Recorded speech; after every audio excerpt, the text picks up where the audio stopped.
Boa tarde, pessoal.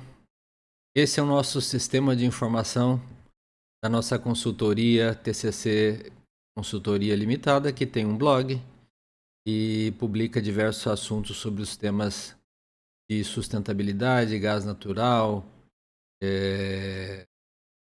energias renováveis, gás, petróleo, etc. Vamos falar hoje sobre eventos climáticos extremos e a necessidade de investimentos nas grandes cidades. Lembrando a todos que deixem o seu like, compartilhem com aqueles que gostarem do conteúdo, para que esse canal de notícias possa ganhar relevância. O tema de hoje que nós vamos abordar aqui com vocês diz respeito aos investimentos que são necessários nas cidades para enfrentar os eventos de extremos de clima. Então, em finalzinho de setembro de 2024, foi publicado um relatório por essa organização que está aí, a Climate Finance Leadership Alliance, chamado States of City Climate Finance. E esse relatório eu trago aqui para vocês hoje um briefing muito rápido dos achados desse relatório, que são muito importantes para as cidades, e vocês vão entender por quê. As cidades são onde hoje vive uma grande parte da população do mundo, né? Esse relatório é um relatório global e ele traz dados sobre o mundo inteiro e, em particular, também sobre alguns países que são países em desenvolvimento, onde esse gap entre o financiamento necessário para mitigar os efeitos de clima extremo, né? Os efeitos climáticos extremos, e a real necessidade dessas cidades é 5 vezes maior, né? Então, indo direto ao assunto aqui, porque nós temos que ser objetivos, né? O resumo, eu já começo pelo final da história, né? As cidades precisam de 5 vezes mais recursos para lidar com as mudanças climáticas. Tendo em conta aqui, por exemplo, no Brasil, que nós acabamos de eleger a população, né? Elegeu os prefeitos das grandes cidades, é um bom momento para a gente lembrar de cobrar prefeitos eleitos que ações e que medidas eles estão tomando para que os efeitos climáticos sejam mitigados, já que é onde nós moramos nas cidades, para que se evitem efeitos extremos, como nós já tivemos em Petrópolis, em outras cidades e muito mais recentemente aqui no Rio Grande do Sul. Então, ele diz o relatório que as cidades são atores indispensáveis, né, para essa questão da transição climática, né, porque nós é onde a população vive, né. Em particular, nos países emergentes, né, ele chama de EMDEs, né, Emerging Market and Developing Economies, a urbanização está aumentando muito, né. Então, a população está vivendo cada vez mais nas grandes cidades. Hoje, para que vocês tenham uma ideia, 56% da população mundial vive nas cidades. Esse número vai subir para 70% em 2050, dados do Banco Mundial. Então, esse aumento da quantidade de pessoas vivendo nas grandes cidades é o que motiva essa organização climática a trazer para nós esses achados aqui, né? Para dar uma ideia assim para vocês, né? Agora em 2024, né? Essas enchentes que nós tivemos no Brasil, no Rio Grande do Sul, elas deslocaram mais de 200 mil pessoas e causaram gastos de mitigação, né? Dos efeitos danosos dessa enchente, de aproximadamente 3,7 bilhões de dólares nas 3 esferas de governo, né? E também nós tivemos agora recentemente em Nova Delhi temperaturas excedendo a 52 graus centígrados e várias outras inundações em outros lugares, inclusive até para mostrar mudanças assim repentinas do clima, chuva no deserto de Saara, né, em Marrocos. Então, o que o relatório está falando? falando que as cidades têm demonstrado motivação, né, para colaborar com os governos nacionais dos determinados países, né, para liderar esse movimento de transição climática. Mas os recursos são muito grandes, né? Então, para ter uma ideia, mais ou menos, né, e para que nós cheguemos a a um aumento da temperatura global de apenas 1,5 graus, né, seriam necessários 5 vezes mais recursos do que hoje são disponibilizados aí em emissões de carbono, infraestrutura resiliente para suportar esses efeitos e tudo mais, né? São 72 governos que estão promovendo essa ação multilateral e contribuindo de alguma forma com dados, né, para que esses números sejam cada vez mais robustos, né? Esse é o primeiro relatório que é emitido, alguns dados ainda são faltantes, né? Mas onde nós estamos, né? Então, olhando um pouco essa questão do financiamento climático, aí vamos chamar assim, né? Em 2017 para 2022, nós já tivemos um financiamento que dá para ver nesse gráfico aqui, ó, mais que dobrou o financiamento para efeitos climáticos nas grandes cidades. A fonte é essa mesma organização que eu falei. Vejam vocês que, inclusive, que os investimentos privados triplicaram, né? Enquanto que os investimentos públicos duplicaram. No total, nós tivemos aí quase o triplo, né? Investimentos do biênio 2017 a 2018 para o biênio 2021-2022. Já é alguma coisa, mas infelizmente o que diz o relatório aqui é que grande parte desses recursos, né, foram gastos, na verdade, não na prevenção, mas na mitigação de danos que já ocorreram, né? Então, esses fluxos de caixas precisam ser antecipados para que a gente possa gastar o dinheiro antecipadamente e evitar que essas catástrofes aconteçam, né? Porque esse dinheiro praticamente que foi gasto, aí grande parte dele é fundo perdido, né? Praticamente é remediação de danos que já aconteceram, né? O relatório também destaca, como eu disse, e fazendo uma análise global das principais cidades do mundo, o que elas necessitam? Elas necessitam de um valor estimado de aproximadamente 4,3 trilhões de dólares por ano, de hoje até 2030, e acima de 6 trilhões de dólares por ano de 2031 a 2050.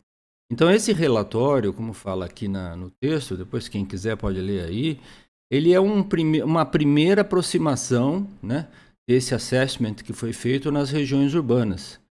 E ela está desagregado por região e por país. Certo? Depois os dados maiores eu deixo no link no final da apresentação, né? Então, são gaps muito grandes que precisam ser cobertos, e aqui está mais ou menos o que a gente está falando, né? Então, aqui hoje são os gastos atuais, 814 bilhões para 4,3 trilhões de dólares anualmente. O desagregamento de dados foi feito início em 3 áreas, em três ou quatro grandes áreas: transporte, energia, edifícios e infraestruturas e indústria. Vocês vejam que na área de transporte, né, estamos falando o quê? De trens, eletrificação para ter trens elétricos, né, substituição de locomotivas de óleo diesel para sistemas elétricos. O investimento é bem grande para as grandes cidades. Estamos falando de metrô e todos esses sistemas que seriam movidos por energia elétrica, preferencialmente energia elétrica renovável. Na área de transportes, além dos trens e metrôs que nós já falamos, existe um grande investimento em veículos elétricos. E dependendo de cada país, terá que ser feito com maior ou menor grau. O Brasil é um país privilegiado nesse aspecto porque tem o etanol, então você pode conviver com veículos híbridos, né, como é aqui, mas não todos. A Europa, por exemplo, vai depender muito de talvez hidrogênio para veículos ou mesmo veículos elétricos mesmo que tenham fontes de energia renovável, como solar e eólica, para mover esses veículos, né? Então, além do transporte urbano, transporte de passageiros, né, por veículos, terá que ser veículos elétricos com diferentes fontes de energia ou fontes renováveis, como os biocombustíveis aqui no Brasil, né, que é o caso do etanol, o biodiesel também para caminhões, que é onde tem a grande parte dos investimentos necessários aí, certo? O mesmo vale para a energia, também a conversão de sistemas que queima por carvão, que queima por óleo diesel, por exemplo, a China e Índia, em vez de desacelerarem o consumo de carvão, estão ainda mantendo o pé no acelerador e ainda consumindo muito carvão, porque ainda não tem disponibilidade. O gás natural é um combustível de transição reconhecido quase por todo mundo, porque entre os fósseis é o que tem menor emissão de gás efeito estufa. Na área de energia também tem que pular quase 10 vezes o investimento atual de energia, e nos edifícios e infraestrutura é 4 a 5 vezes maior, US$ 1 bilhão por ano, no desenvolvimento de edifícios que sejam sustentáveis, edifícios com captação de luz própria ou captação de luz para painéis solares, edifícios com sistemas inteligentes de iluminação, de elevadores. Então, é uma mudança de paradigma muito grande que tem que ser feita em todos esses setores aí, para que a gente possa chegar em 2050, né, com temperaturas mais baixas no planeta, né? Vocês vejam aqui nesse último parágrafo aqui, ele fala exatamente isso, né? Para manter, né, o requisito de 1,5 grau médio até 2100 são necessários esse montante gigantesco de recursos aí, né? Então, meio que terminando aqui o nosso rápido, aqui tem os dados segregados por países e por regiões. Então, vocês vejam o tamanho das bolinhas aqui, onde estão as maiores necessidades, né? Estados Unidos e Canadá, né?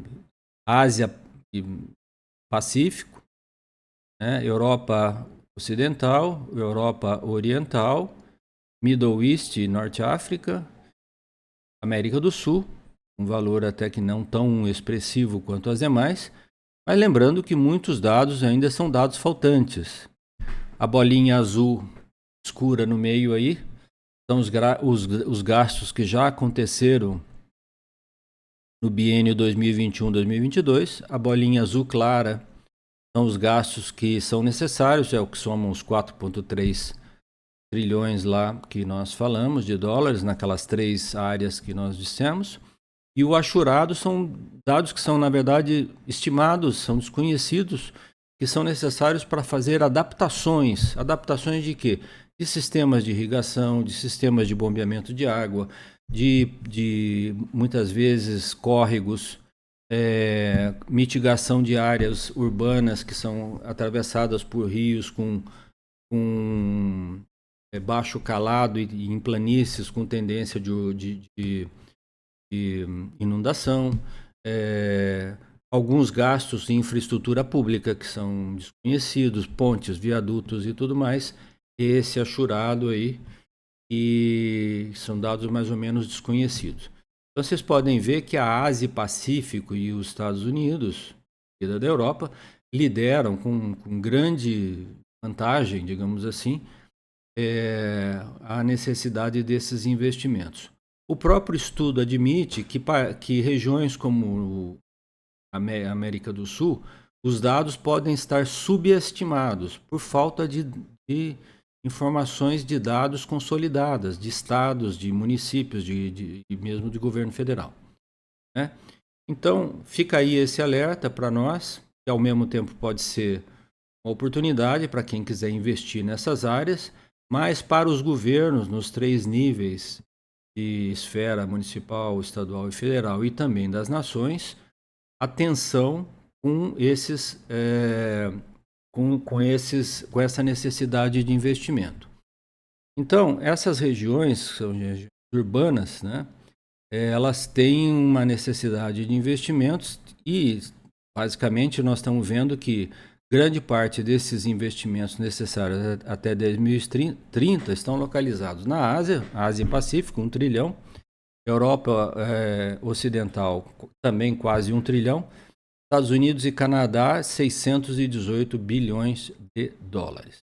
Bom, então aqui mostra, para finalizar, onde nós estamos, que são esses grafiquinhos azuis aqui embaixo, e o salto gigantesco de necessidade, com 2 cenários, um de mínima e um de máxima, né, com um range de mínima e de máxima, e um cenário médio, que é o dos 4,3 trilhões, e o outro de 6,6 trilhões entre 2030 e 2050. Obviamente, a variação de cenários ainda é muito grande, porque os dados ainda são imprecisos. Mas na medida que o relatório for sendo atualizado, esses dados vão sendo cada vez mais conhecidos, né? As adaptações necessárias são muito mais difíceis de serem feitas muitas vezes, né? E não podem ser desprezadas, né? Porque é como consertar um avião com ele voando, né? Então é muito melhor gastar antes, né? Fazer um serviço de prevenção do que gastar com a mitigação, né? E essa é um pouco a tônica desse relatório aqui, para chamar a atenção dos governos aí sobre esses números aí, tá certo?